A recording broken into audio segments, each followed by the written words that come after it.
Hola a todos, feliz martes. Tenemos dos invitados especiales hoy. Como saben, el gobierno Biden-Harris, el gobierno Biden-Harris anunció hoy determinaciones importantes de la revisión ordenada por el presidente por orden ejecutiva sobre la cadena de suministros de Estados Unidos. Esta orden ejecutiva, firmada en febrero 24, evalúa vulnerabilidades en la cadena crucial de suministros, para hablar de las medidas inmediatas a tomar para promover la seguridad económica, la seguridad nacional y generar empleos sindicalizados bien remunerados, reforzando la cadena de suministros. Tenemos a Samira Vasili y a Peter Harrell.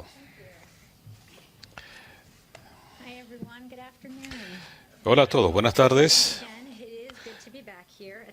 Gracias, Jen. Es un placer estar aquí después de esta prolongada revisión a la cadena de suministros en Estados Unidos, siguiendo las instrucciones que nos dio el presidente Biden en febrero.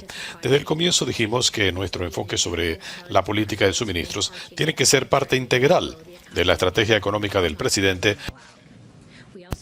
para desarrollar la economía de abajo hacia arriba y del centro hacia afuera. Se trata de más que hacer reportes para archivarlos. Vamos a tomar medidas para atender vulnerabilidades particulares. Este reporte lo pone en evidencia que para tener resiliencia en la cadena de suministros tenemos que reconstruir mejor, aprovechando las fortalezas de Estados Unidos. Primero que nada, los trabajadores. Décadas de concentrarse en los trabajadores como un costo ha debilitado la cadena de suministros, socavando la demanda de trabajadores sindicalizados y complicando la obtención de personal capacitado. Queremos que todos los estadounidenses tengan acceso a trabajo bien remunerados en un ambiente que sea cordial con la sindicalización. Tenemos que liberar además el potencial del pueblo estadounidense, incluso abriendo oportunidades económicas en todo el país y para las mujeres y las personas de color.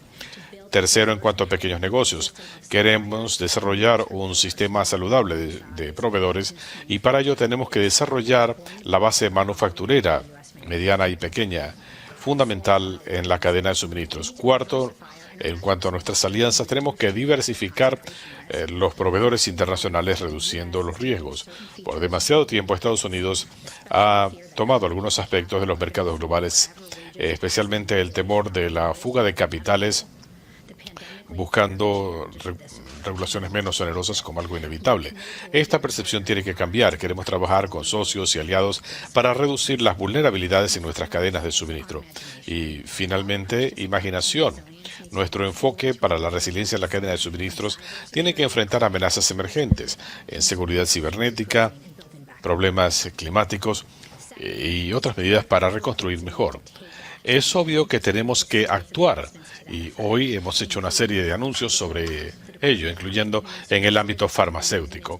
El Departamento de Salud y Servicios Sociales usará la autoridad sobre la Ley de Producción para la Defensa y bajo el plan de recuperación para Estados Unidos del presidente para desarrollar la capacidad de manufactura farmacéutica en nuestro país. En cuanto a baterías, el Departamento de Energía tomará medidas para incrementar la investigación, fabricación y producción de baterías para asegurar que las empresas generen nuevos productos gracias a fondos para investigación y desarrollo en Estados Unidos, para que lo que se invente en Estados Unidos se construya en Estados Unidos por trabajadores estadounidenses. Y en cuanto a materiales cruciales como litio y tierras raras y la lucha contra el cambio climático, vamos a anunciar una amplia estrategia para incrementar la sustentabilidad del procesamiento en Estados Unidos y vamos a trabajar con aliados y socios para tener una operación sustentable en todos nuestros esfuerzos nacionales e internacionales sobre minerales. Mantendremos el compromiso de apegarnos a los más altos estándares ambientales y laborales para trabajar con las comunidades en este proceso. Esto incluye consultas tribales en Estados Unidos. En cuanto a semiconductores, el Departamento de Comercio va a redoblar esfuerzos con aliados y socios para incrementar la transparencia, comunicación y confianza en la cadena de suministro de semiconductores.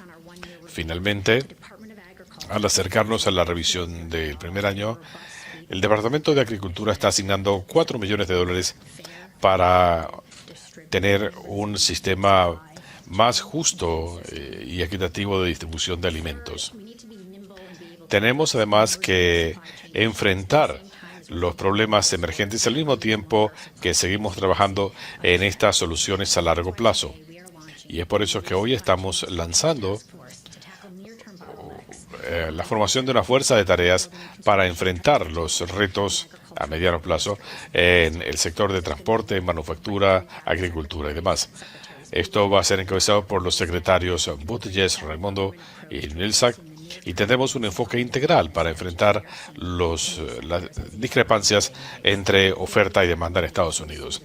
Va a haber una estrecha colaboración con sectores industriales, sindicales y otros para asegurar que se adopten las mejores prácticas y se actúe.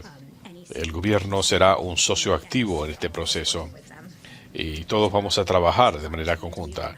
En nuestro trabajo en la cadena de suministros ha sido alentador ver el apoyo bipartidista para estos planes, incluyendo cuando el presidente comenzó esta revisión reuniéndose con un grupo bipartidista de senadores en la oficina oval.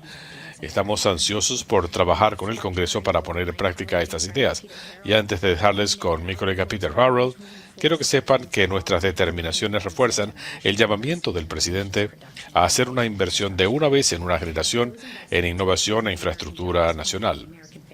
Estas inversiones van a fortalecer los sistemas públicos, conectando manufactura, investigación, trabajadores y pequeños negocios, y ayudará a liberar el poder y el ingenio de los mercados para darnos mayor resiliencia nacional. Peter.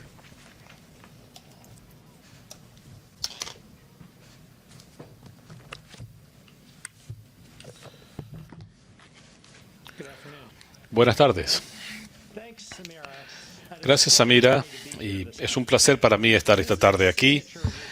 Esta es una iniciativa fundamental para el presidente Biden. Él se ha concentrado en la resiliencia de la cadena de suministros desde la campaña, cuando prometió hace casi un año que, de ser elegido, daría instrucciones a su gobierno para ampliar la inversión en la base manufacturera de Estados Unidos y para tomar otras medidas en aras de la resiliencia de la cadena de suministros de Estados Unidos. De acuerdo a la orden ejecutiva 14017 que firmó el presidente en febrero, hemos dado a conocer públicamente 250 páginas de un reporte evaluando vulnerabilidades en la cadena de suministros y presentando recomendaciones y medidas inmediatas. Esta mañana, el asesor de Seguridad Nacional Jake Sullivan y el director Brian Deese convocaron a una reunión de numerosos miembros del gobierno aquí en el Salón Roosevelt de la Casa Blanca para discutir las recomendaciones de este reporte y para que los miembros del gabinete se comprometan a actuar en todo el gobierno para adoptar estas recomendaciones y ponerlas en práctica. La iniciativa del presidente sobre la cadena de suministros ha identificado numerosas vulnerabilidades. Quiero destacar que nuestro trabajo también ha determinado que Estados Unidos está bien posicionado para reconstruir su capacidad productiva en sectores cruciales y para fortalecer nuestro liderazgo innovador.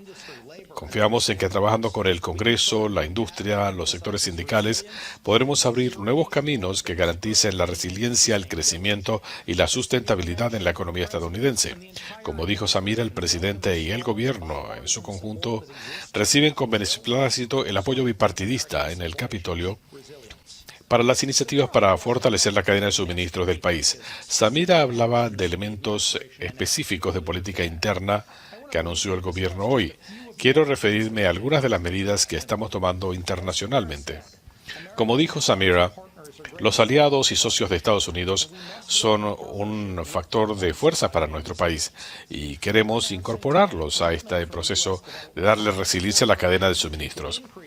Estamos incrementando los estándares de inversión en el extranjero con aliados y con proyectos de Estados Unidos con miras a reforzar la cadena de suministros. También estamos pidiéndole a Exim Bank que presente propuestas para una nueva ventana financiera que, si es aprobada, permita que las plantas manufactureras y de infraestructura en Estados Unidos o que apoyen exportaciones de Estados Unidos trabajen en colaboración con aliados y socios.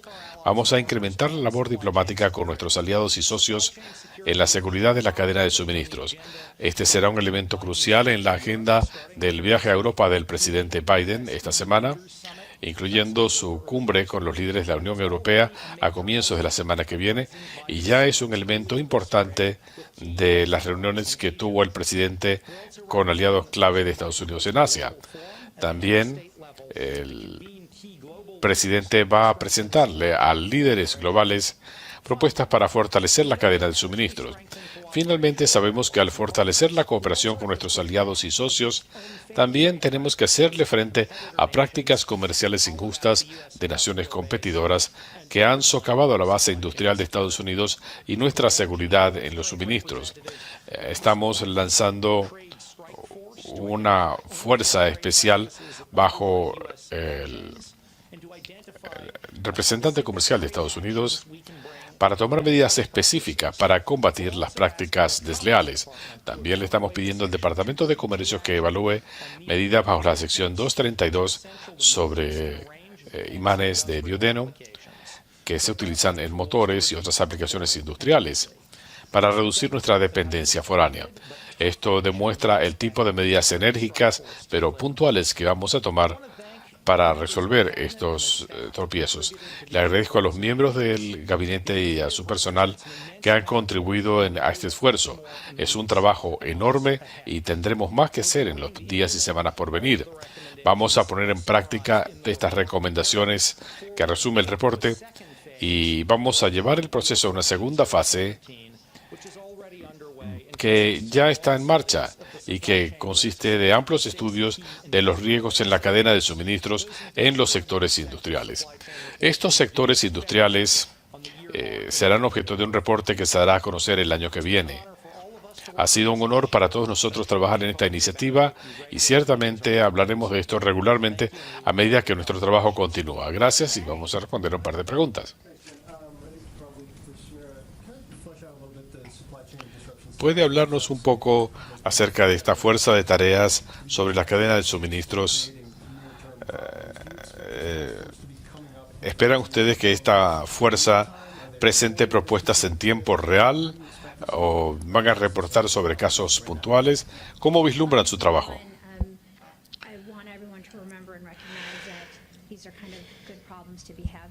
Quiero que todos recuerden y reconozcan que estos problemas no son enteramente negativos. El año pasado, para esta época, teníamos gente pasando hambre y gracias al plan del presidente, finalmente la gente está pudiendo nuevamente tener ciertas actividades y visitar a la familia. Así que estamos trabajando en aras de eso y gracias al éxito en la estrategia contra el COVID. Estamos hablando de una ventana de 100 días y cuando decimos que vamos a ponernos en acción, quiero decir exactamente eso. En las próximas semanas reuniremos a todas las partes para diagnosticar los problemas, entender lo que ocurre en los mercados y ver qué podemos hacer para corregir las vulnerabilidades. Reconocemos que en algunos casos las medidas recaerán en el sector privado u otros sectores. No siempre quien tiene que actuar es el gobierno, pero algo que hemos aprendido con todo este trabajo es que cuando uno une a la gente, se genera la confianza y la transparencia y se genera buena voluntad que propicia la acción. Samira, cuando hablamos de la cadena de suministros, nos viene a la mente la palabra inflación. ¿Qué deben estar observando los consumidores estadounidenses después de este reporte y de cara a estas debilidades que mencionas acerca de la inflación? Y Peter, cuando hablas de vulnerabilidades, se establecen ciertos paralelismos. ¿Cuál es la posición de nuestra nación? ¿Estamos saliendo adelante o apenas sobreviviendo a la crisis? ¿Estamos en una recesión profunda? ¿Dónde estamos? Económicamente, Estados Unidos ciertamente es el motor del crecimiento mundial. Nuestra economía nuevamente está operando y estamos siendo evaluados por nuestros éxitos. La economía está fundamentalmente en una posición fuerte, pero el presidente ha dicho de manera consistente que lo que necesitamos es aprovechar el momento para reconstruir mejor.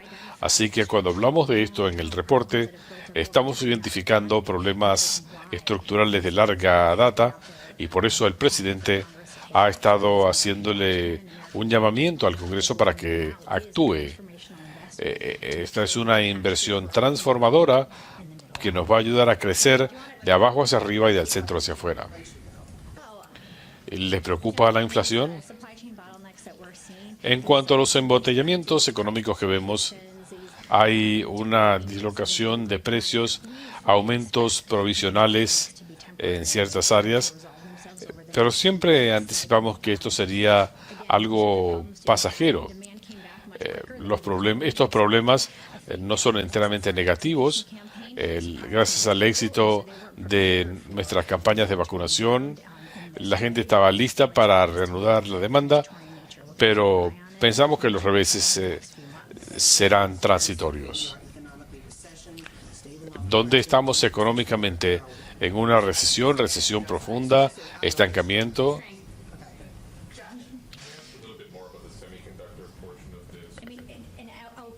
¿Nos puede hablar un poco acerca del tema de los semiconductores? El viernes habrá un reporte de la OECD. Nuestras proyecciones están muy por encima de lo que proyectamos durante la pandemia. ¿Han encontrado muestras de apoyo por fabricantes radicados en el extranjero? ¿Hay el riesgo de que esto socave a la industria nacional en medio de estos planes?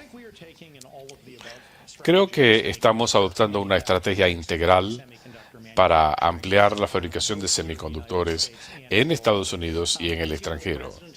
Como saben, el presidente le ha pedido al Congreso que asigne por lo menos 50.000 millones de dólares para reforzar la base manufacturera en Estados Unidos, incluyendo semiconductores de vanguardia u otras generaciones de las que también hay escasez en aplicaciones industriales y vehiculares.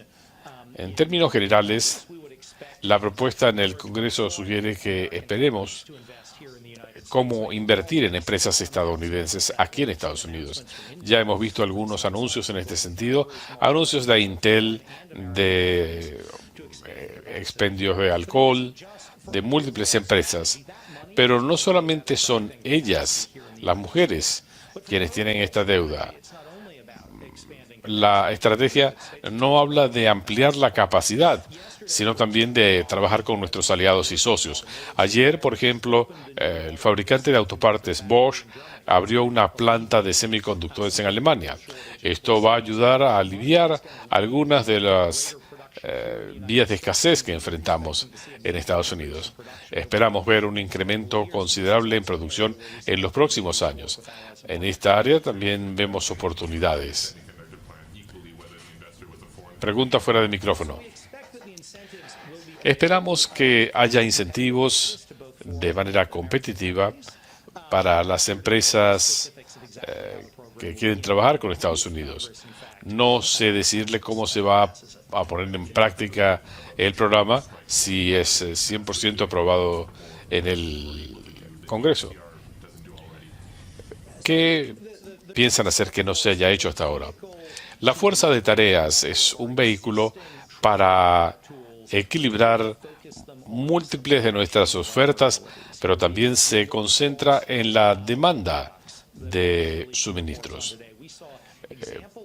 Hemos visto ejemplo tras ejemplo de por qué las medidas de un competidor redundan en un en una crisis en Estados Unidos. Con frecuencia se trata de cosas muy específicas que están haciendo otros gobiernos. Así que lo que queremos es aprovechar y enfocar a distintas entidades del gobierno para utilizar nuestras herramientas comerciales para hacerle frente a las prácticas comerciales injustas. Esto va a ayudar a la cadena de suministros en el país y pienso que en cuanto al tema de los imanes, le estamos pidiendo al Valle que identifiquen puntos específicos. Cuando hay vulnerabilidades especiales allí o en otros ámbitos, lo vamos a atender de inmediato. Van a poder analizar los ataques de ransomware y cómo van a lidiar con este problema internacionalmente. Sobre el ransomware, nos estamos concentrando en semiconductores, madera, material de construcción. No vamos a hablar de los piratas cibernéticos porque tenemos otras prioridades y otras tareas. El otro día, el asesor adjunto de Seguridad Nacional, Neuberger, hablaba de algunas de las medidas que está tomando el gobierno para hacerle frente al ransomware.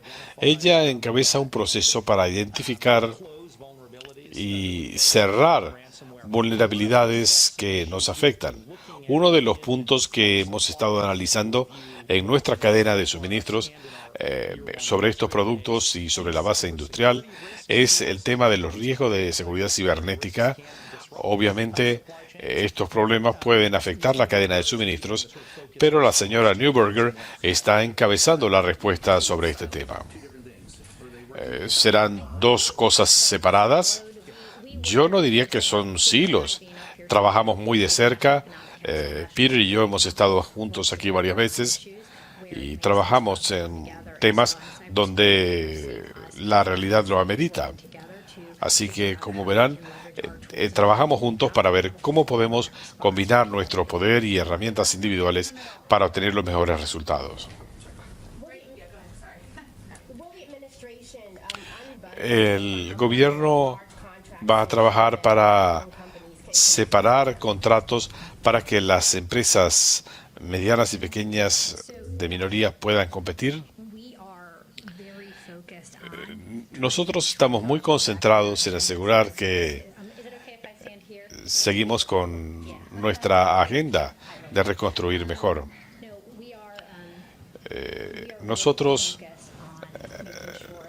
realmente tratamos de asegurarnos de diversificar la cadena de suministros. No hablamos solamente de los pequeños negocios. Así que esto lo vemos en el plan de trabajo para Estados Unidos y con frecuencia lo que vemos es que queremos reforzar nuestra cadena de suministros y queremos ver cómo lo vamos a hacer. Una última pregunta allá atrás. En cuanto al Banco de Importación y Exportación,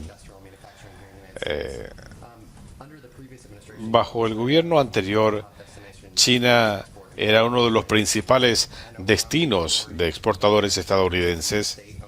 Entendemos que hubo fondos que fueron a empresas estatales. ¿Está considerando el gobierno mecanismos para financiar los viajes ministeriales al extranjero para asegurar que el dinero se quede aquí? Esa es la propuesta que queremos que el Exim Bank evalúe. Son múltiples facetas que tenemos que atender sobre la base manufacturera en Estados Unidos. También estamos extendiendo una serie de programas para que la producción de programas sea lo más directa posible. También queremos desarrollar los sectores de construcción e inversión en Estados Unidos. Gracias a ambos.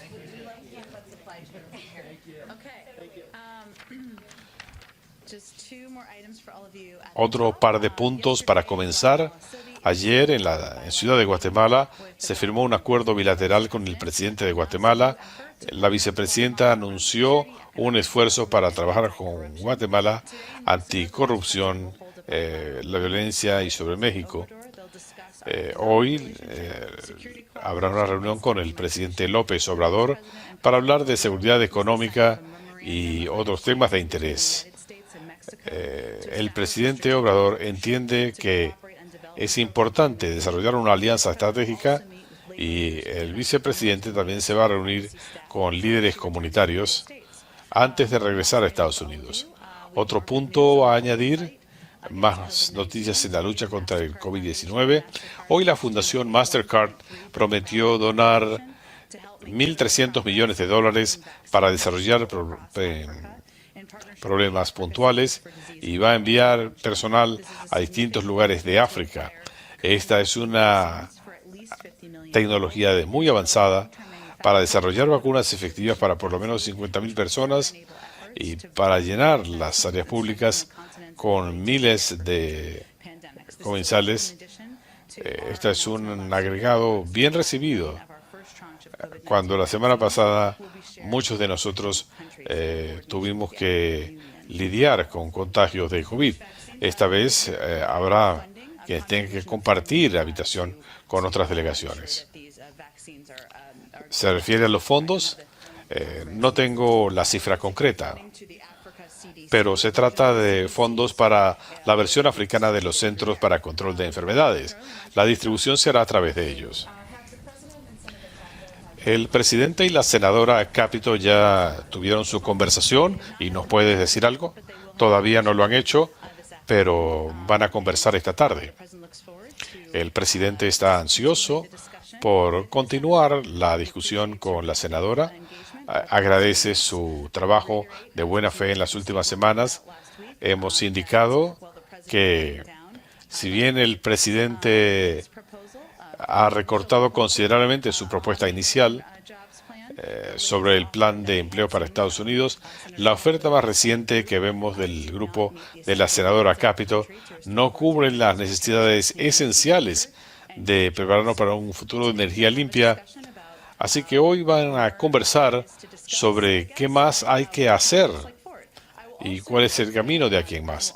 También debo destacar que el presidente también va a hablar con otros senadores y esta tarde está por definirse quiénes quedarán en la lista. Tendremos un informe. Hablaremos de quién sigue trabajando para lidiar con estos problemas, especialmente inmigración. Alentamos a adquirir estas conversaciones y a avanzar de aquí en más. El presidente le ha pedido mucho a su gabinete que siga interactuando con él. No está viajando. Por supuesto que durante el viaje seguirá trabajando con todos los miembros dispuestos a trabajar para hacer una inversión histórica en infraestructura. Y un tercer elemento que quiero subrayar, el presidente va a seguir también muy de cerca con líderes demócratas para poder tener la información que necesita. También los demócratas se aprestan a la fase de escrutinio electoral. Finalmente, debo destacar que hoy se espera que se apruebe la ley de innovación y competitividad en el Senado, lo cual sería como una cuota inicial de lo que haga el presidente para que podamos adoptar ciertos cambios que nos han sido propuestos. Como he dicho múltiples veces, hay muchos caminos por los cuales se puede dar avance a toda marcha. El presidente es la cabeza del Partido Demócrata. ¿Apoyaría él proyectos de ley como el que tiene el gobernador de Nevada, que obligaría a ese estado, o lo haría el primer estado que vota en los comicios del 2006? No me quiero adelantar. La senadora Capito dice que ella no iba a aceptar estas conversaciones si no había una nueva oferta. ¿Estamos en un impasse? Nosotros no lo vemos así. Él está ansioso por discutir la vía hacia adelante con la senadora Capito y él considera que es un aliado confiable. Sus ideas se han convertido en ley. Lo han visto en los republicanos y en los demócratas. Ahora están conversando sobre cómo pueden colaborar, dónde puede haber más energía y seguros. Hemos visto las propuestas presentadas hoy y hay múltiples caminos para avanzar. El presidente está ambicioso por la propuesta de la senadora Capito. Hay otras propuestas alternativas. Depende todo esto de los republicanos. Como en cualquier negociación, ambas partes tratan de ver cuánto se pueden acercar a la contraparte. El presidente ya ha recortado casi 3 millones de dólares. Hay muchas oportunidades para tener estas conversaciones de aquí en más. ¿Cómo se ha preparado el presidente para este importante evento de mañana? ¿Cuánto tiempo piensa dedicarlo a conferencias de prensa? Él ha estado preparado desde hace 50 años. Ha sido parte del escuadrón del escenario mundial. Él va a trabajar con líderes como Putin, los líderes de la OTAN, del G7. Esta es una oportunidad para el presidente de interactuar cara a cara con sus compañeros. Así que cuando le preguntan acerca de si es bienvenido o no en la Casa Blanca y otras cosas, por eso él piensa que el formato es efectivo. Él ha estado trabajando con su equipo, está viendo oportunidades para expresar la posición de Estados Unidos, pero una vez más, él tiene numerosas décadas de experiencia sobre las cuales edificar. El domingo, el presidente expresaba preocupación porque no se tenía todavía la ley de cuidado médico accesible. El presidente tiene la ventaja de haber pasado 36 años en el Senado. Él sabe que el proyecto es complicado, tiene altibajos. Estamos como a la mitad. Y el presidente considera que es un muy buen indicio que haya múltiples caminos para llegar al destino. El fin de semana él va a hablar con demócratas y con republicanos. Eso es un buen indicio. Al mismo tiempo, la Cámara está marcando componentes cruciales del plan de rescate para Estados Unidos. En pocas palabras, este enorme tren está huyendo por rieles comunes y corrientes. Estamos ansiosos por ver resultados y ver qué hacemos con los fondos asignados. El presidente insiste en ser parte de las negociaciones, o los rusos le están tratando de hablar de las concesiones. El presidente no va a interactuar mucho, pero no lo haría con los republicanos si no pensara que algo bueno va a salir de aquí. Lo importante para él es mantener sus condiciones necesarias, como es que no se aumenten los impuestos para las familias que ganan menos de $400,000 al año. Muchos demócratas y nosotros estamos listos para avanzar, pero es importante seguir buscando una discusión bipartidista. En cuanto al viaje de la vicepresidenta, ¿tiene ella planes de visitar la frontera? Ella nos dijo, hemos estado en la frontera, aunque ella personalmente no lo ha hecho. Como vicepresidenta, ella habla de las acciones del gobierno. Espero que en algún momento ella visite la zona fronteriza, pero como sabes, su objetivo y su tarea es trabajar con líderes en el Triángulo Norte. En eso está trabajando ahora, es lo que el presidente le pidió. Pero su enfoque primordial son las causas de fondo de la migración. Alguien decidió aquí que no sería saludable ir a la frontera y hablar con la gente. En algún momento ella irá a la frontera, ya veremos. Está en este momento en el Triángulo Norte conversando con líderes comunitarios de la sociedad civil, con la embajada, sobre cómo podemos trabajar juntos. Y obviamente hizo ya un par de anuncios, quizá habrá más, antes que regrese a Estados Unidos.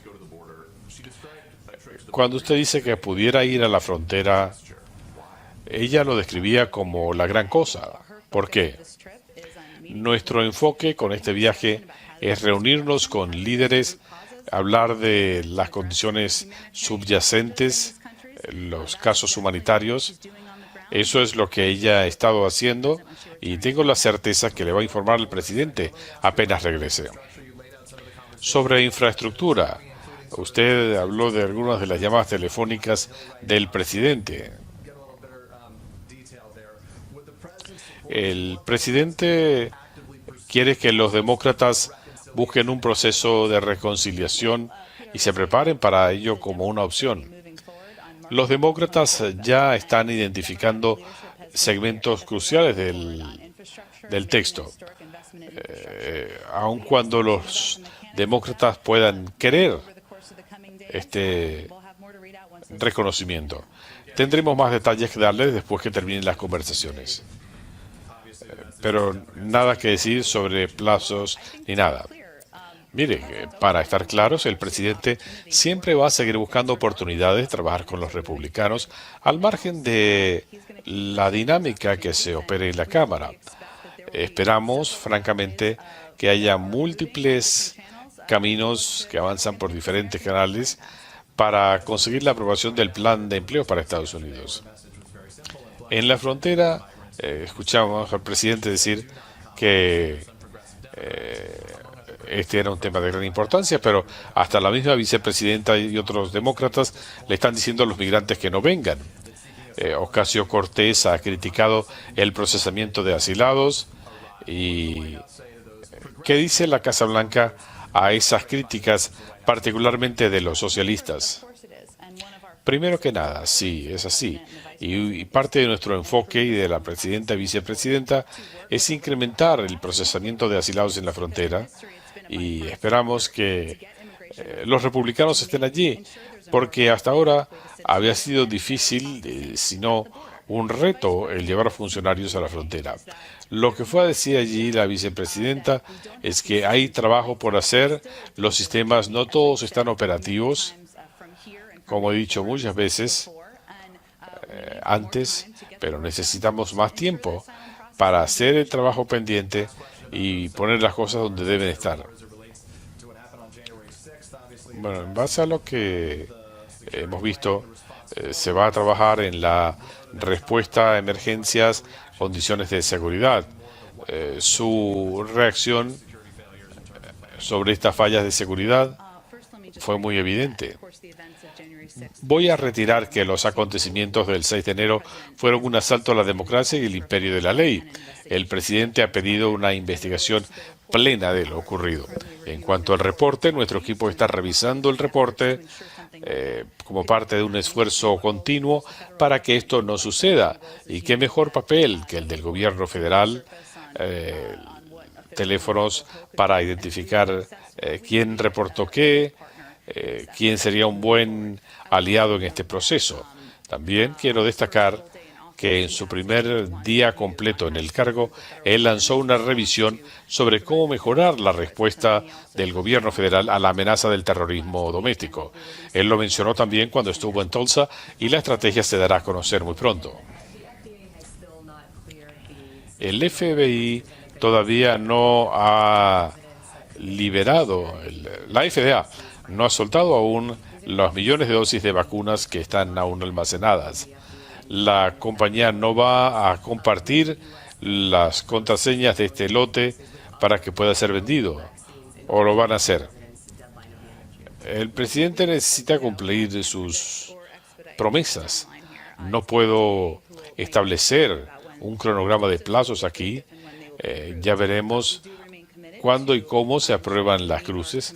Asegurarnos de que lo que hacemos con estas 12 millones de dosis lleguen a todas las comunidades antes de final de mes, cubriendo al 30% de nuestra cadena de suministros. Estamos y seguimos comprometidos con esto y obviamente si la Dirección de Alimentos y Medicinas lo aprueba, la propuesta de FDA será una herramienta poderosa en nuestro arsenal. En cuanto a los plazos para reabrir las fronteras con México y Estados Unidos, la Casa Blanca ya ha hecho críticas, pero se podrán ir levantando las restricciones paulatinamente. Nosotros basamos nuestras decisiones en las recomendaciones de los expertos. Estamos seguros que si hay cambios se darán a conocer por vías diplomáticas. Hablabas del tiempo que el presidente pasó en el Senado. Él mismo dice que habla de la oportunidad, pero critica un trapo de cocina.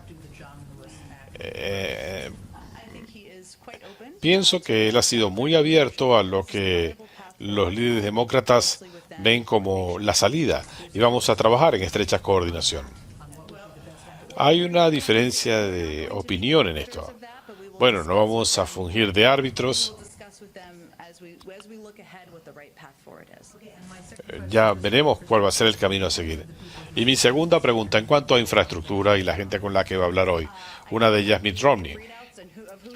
Tendremos sinopsis una vez que haya completado las llamadas, pero no tengo nada que añadir en este momento. ¿Ha hablado con Tim en el pasado? Buena pregunta. Él ha hablado con numerosos republicanos. Obviamente no los analizamos a todos. Obviamente él tiene unas circunstancias diferentes. En cuanto a antecedentes, este grupo es la primera vez que él trata de acercarse a ellos. Él le ha puesto énfasis a los diplomáticos que están allí. Efectivamente, hemos hecho arreglos para que miembros republicanos y demócratas se reúnan junto a la cartera. Queremos saber cómo poder promover estas ideas. No será una reunión tan fuerte como esta, pero el presidente estaba en la verga.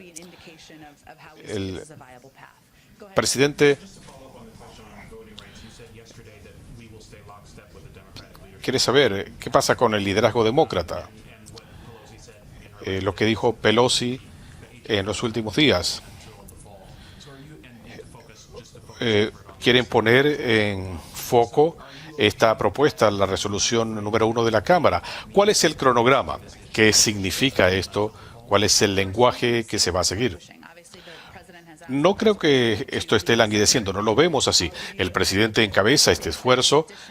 Vamos a analizar en la medida en que veamos qué esfuerzos se van a hacer a nivel federal con la legislación. Él va a utilizar también el poder de la Casa Blanca para convocar a socios cruciales para tener una serie de eventos cuando regrese de su viaje, para que vean con cuánta celeridad van a avanzar estos esfuerzos, lo que se va a hacer en planes cruciales para el registro de votantes sobre estas órdenes ejecutivas y para principios fundamentales.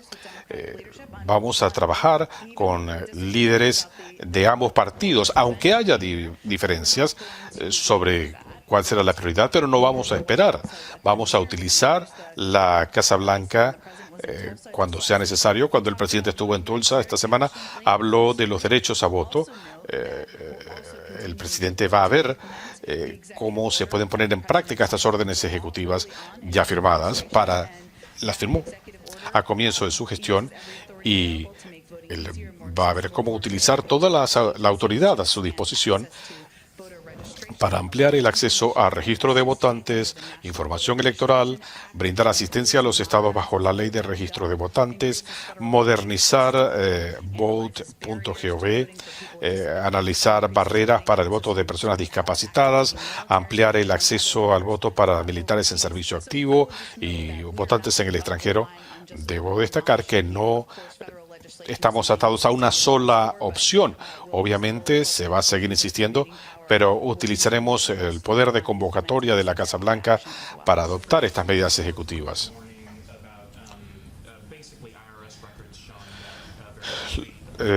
Al parecer hay estadounidenses muy adinerados que no han pagado impuestos casi por completo por mucho tiempo. ¿Tienen alguna reacción sobre esto? ¿Les preocupa? Vamos a la segunda parte primero, porque creo que eso es importante. Cualquier distribución de información confidencial del gobierno es algo ilegal y es algo que tomamos muy en serio. La comisión ha dicho que eh, toman esto muy cuidadosamente. El Departamento del Tesoro y el Servicio de Rentas Internas han referido esto a la Oficina del Inspector General, al FBI y la Fiscalía del Distrito de Columbia, que tienen autoridad independiente para investigar. Obviamente esto lo tomamos muy en serio. Yo no voy a hacer comentarios sobre la revelación no autorizada de información confidencial del gobierno. En términos muy generales, puedo decir que hay mucho más que hacer para que las corporaciones e individuos con mayores ingresos contribuyan de manera justa. Esto está en la propuesta del presidente y en sus propuestas para pagar por estas ideas. En cuanto al tema del derecho al voto, este presidente ha hecho de la igualdad y la equidad pilares de su gobierno. Y ahora tenemos este problema del derecho al voto. No tenemos protección completa bajo la ley por casos como Shelby versus Holder, pero esto se está también cayendo. Parece ser que el principal obstáculo es Joe Manchin. El presidente va a hablar específicamente con él. Tiene planes de conversar con el senador Manchin específicamente sobre el derecho al voto, especialmente después de la reunión virtual de esta mañana con líderes de los derechos civiles.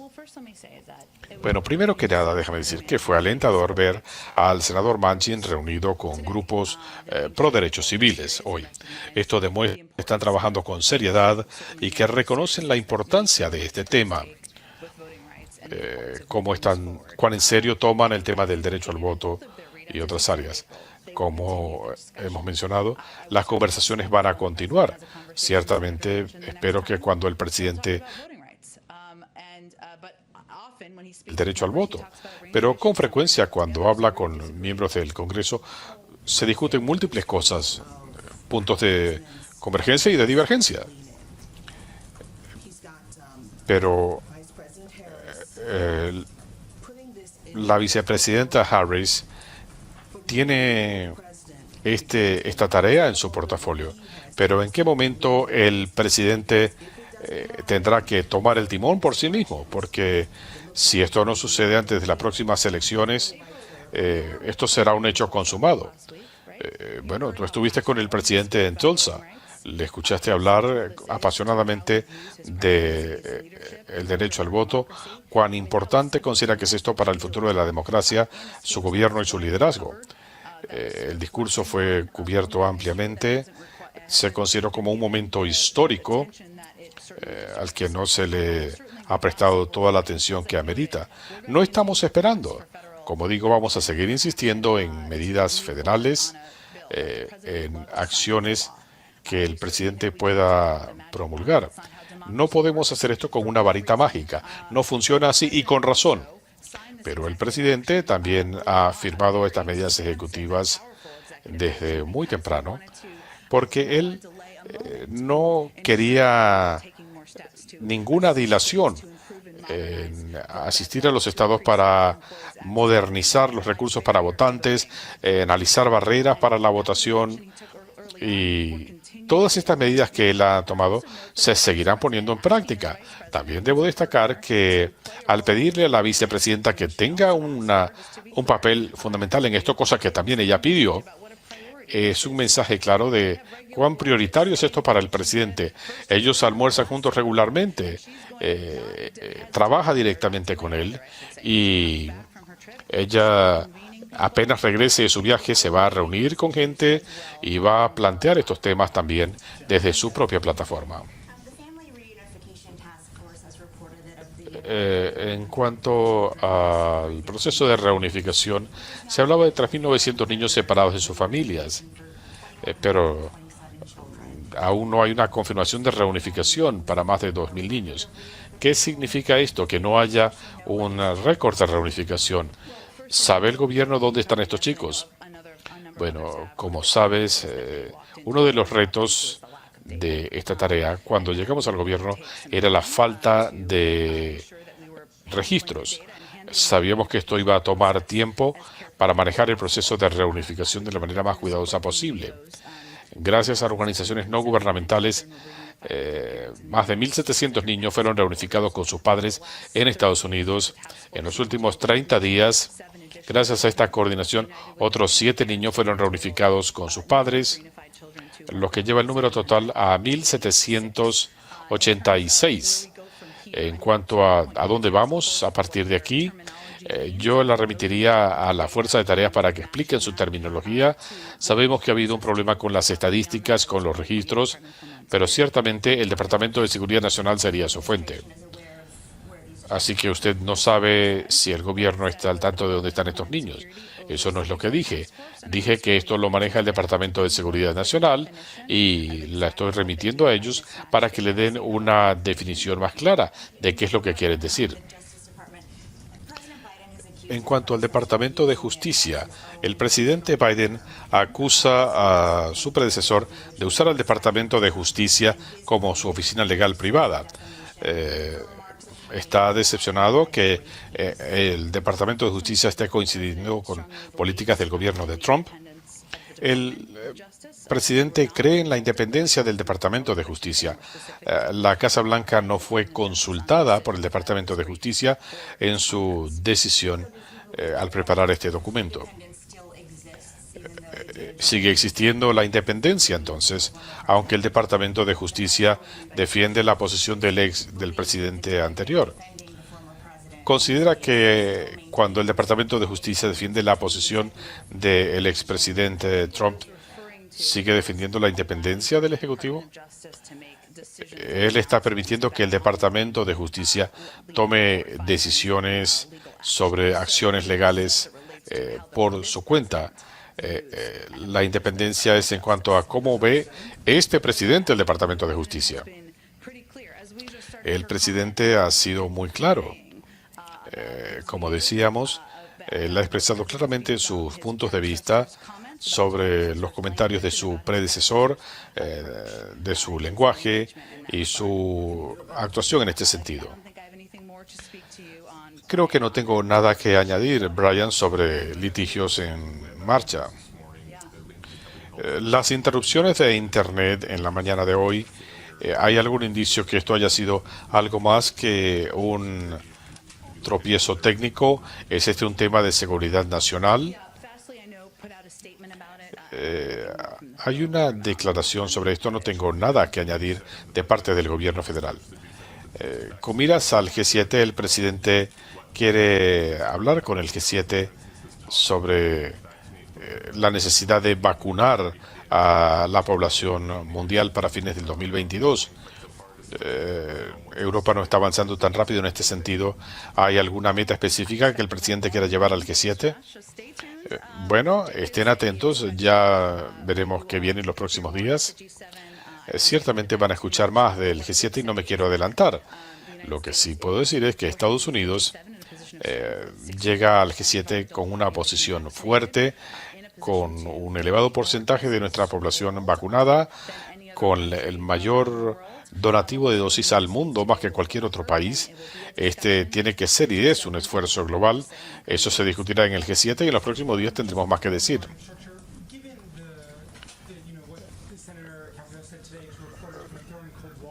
Considerando lo que se ha dicho sobre las conversaciones con el presidente, estamos más cerca de que se apele a el proceso de reconciliación para aprobar las propuestas del presidente. Siempre ha habido múltiples caminos para que las ideas audaces del presidente se aprueben. Esta tarde hablará con la senadora Capito y ha tenido conversaciones individuales con otros miembros que están trabajando para ver cómo salir adelante, y también está en contacto con líderes demócratas. Yo no voy a descartar opciones o nuevas propuestas. Tendremos más que decir después de las llamadas de esta tarde.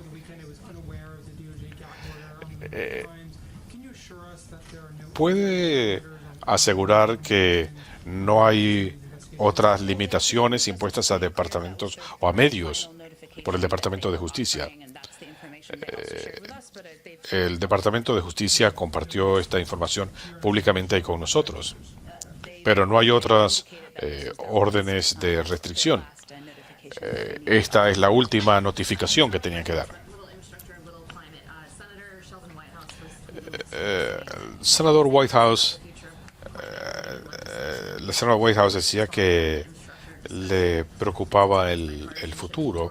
Hablaba de caminos bipartidistas y de acciones del Ejecutivo. Eh, Hay razón para preocupación sobre las leyes de protección del clima. Ciertamente ha habido contactos directos e indirectos, pero estamos en contacto estrecho con prácticamente todos los miembros del Congreso que están trabajando en esta área. Lo que debo destacar es que uno de los elementos que planteamos en la declaración de la semana pasada sobre por qué el presidente no podía aceptar la oferta presentada por la senadora Capito y su grupo, aunque se trata de conversaciones de buena fe, es que no se hacía lo suficiente para invertir en energías limpias. Y hay áreas en las que hay avance. Estábamos hablando de créditos fiscales, por ejemplo. El presidente considera que esta propuesta también redundará en la creación de empleos y energías limpias, en inversión en las industrias del futuro, y ciertamente es un valor muy importante para él, y él va a seguir luchando por esto en estas conversaciones de aquí en más. En cuanto a la vicepresidenta, ¿va a visitar la frontera o no? Los republicanos la han estado criticando por Twitter. Hablaban de su entrevista con Lester Holt.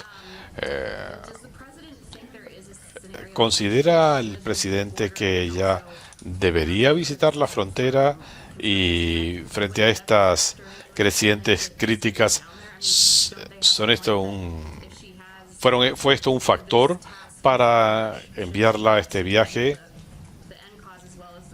Que ella no vea, además de las causas subyacentes, las consecuencias finales. Como he dicho, no tengo ningún viaje que adelantar, pero sí puedo reiterar que su tarea es trabajar con países y líderes del Triángulo Norte para enfrentar las causas subyacentes, la corrupción, los problemas humanitarios.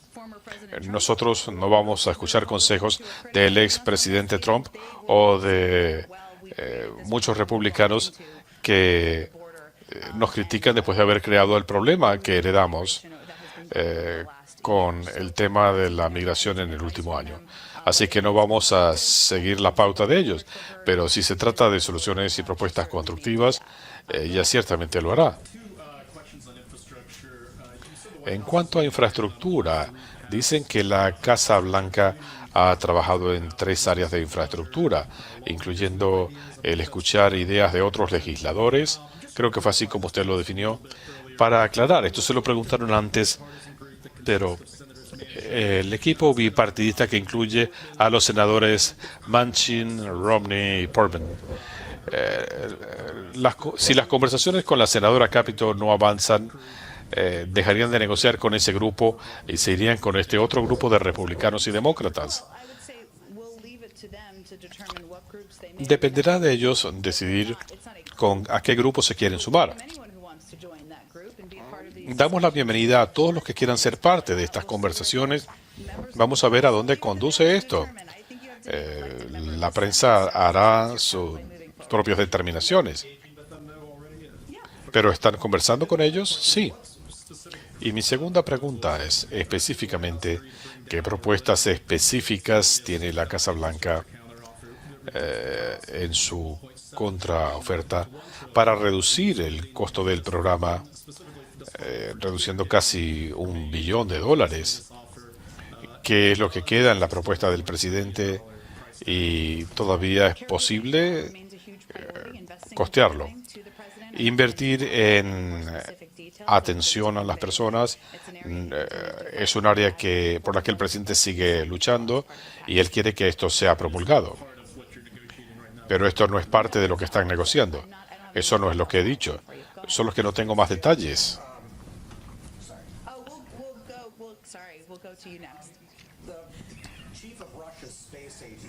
El jefe de la Agencia Espacial de Rusia ha amenazado con retirarse de la Estación Espacial Internacional a menos que se le levanten las sanciones a dos empresas asociadas con el programa espacial. ¿Qué responde la Casa Blanca? Pregunta muy interesante. No sabía mucho antes de su pregunta. Tendré que hablar con el equipo de seguridad nacional. Pero en los asuntos concernientes al espacio es algo en lo que históricamente hemos trabajado junto con Rusia y habría que ver. No sé de ninguna consideración al respecto, pero hablaré con el equipo de seguridad nacional. En 4 meses, la Fuerza de Reunificación de Familias ha reunificado 36 familias. ¿Qué piensa el presidente? ¿Se puede incrementar el ritmo porque esto no ha avanzado más? Ciertamente, cualquier miembro de la fuerza de tareas quiere más avance. Uno de los retos que encontramos al llegar al gobierno era la falta de información sobre estos niños cuando fueron separados de sus padres en los últimos años. Eso es una tarea enorme. No podemos reconectarlos con familias no verificadas debido al historial que ha habido en los últimos años de niños entregados a individuos con malas intenciones.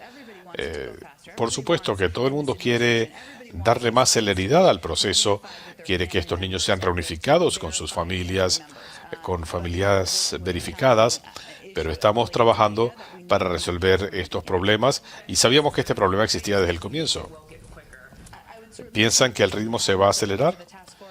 Yo la remitiría a los miembros de la Fuerza de Tareas y el Departamento de Seguridad Nacional, que le pueden dar más detalles a fondo sobre los problemas, los tropiezos, y ciertamente podemos invitar a alguno de ellos a que venga a hablar con ustedes.